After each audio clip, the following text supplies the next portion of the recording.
Good evening, everybody, and welcome to episode number 2 of the Adventures of Rescue Rick.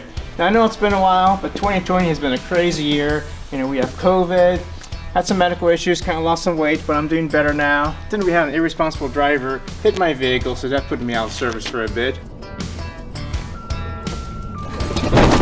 Son of a... But we're back at it today, and we're going to take a drive around the Salton Sea and see what we can find.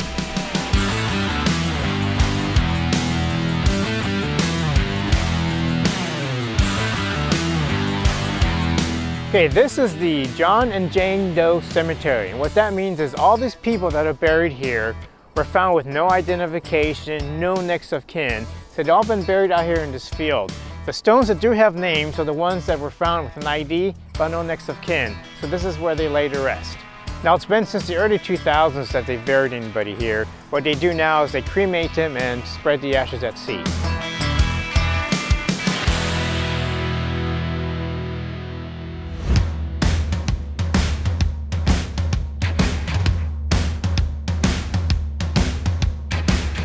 After driving a few hours, we just arrived at Bombay Beach along the Salton Sea. Let's check out all the interesting sights here.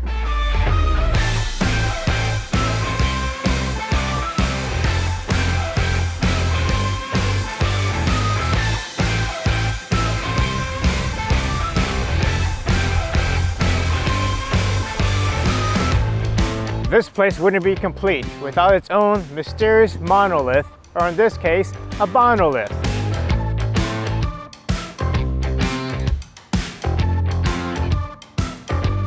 Here at Bombay Beach, they have their own church every Sunday at 10 o'clock.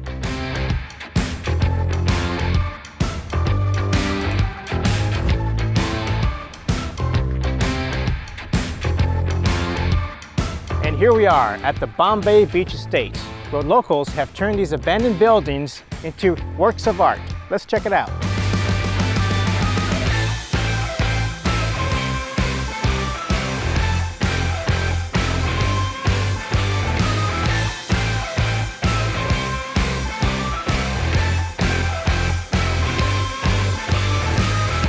Here we have a nice old keyboard. Looks like a pretty good sized hot tub over here.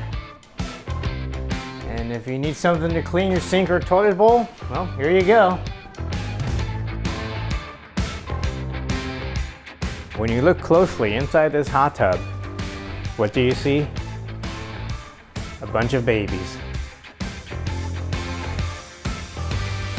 And watch your step, there's a mouse right here.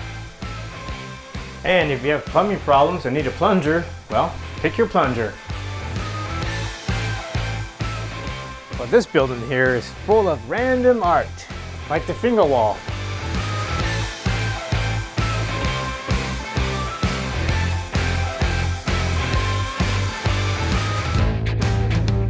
And when you're ready to watch a movie, just come on over to the Bombay Beach Drive-In.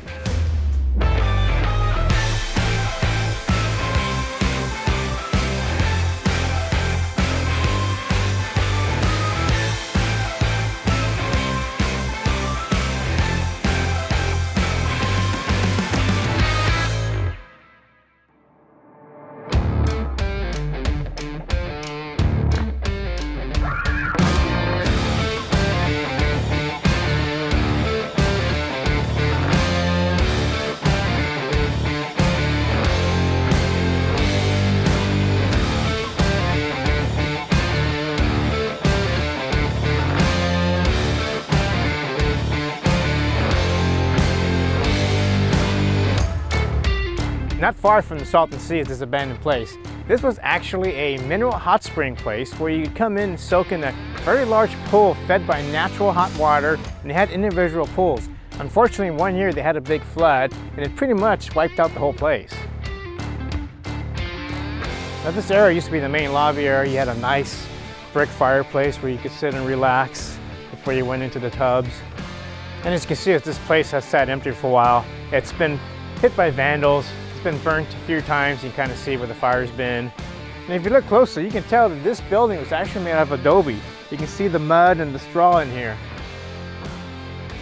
And over here is the actual tubs that you would soak in with the natural hot water that came from the ground. And then over here was an actual good-sized swimming type pool that was filled with the natural hot spring water. This was the ramp to go in. And this was a big pool out here where you could just soak and relax. If you look at this whole area, you can see where the power used to be, where the different buildings are over there.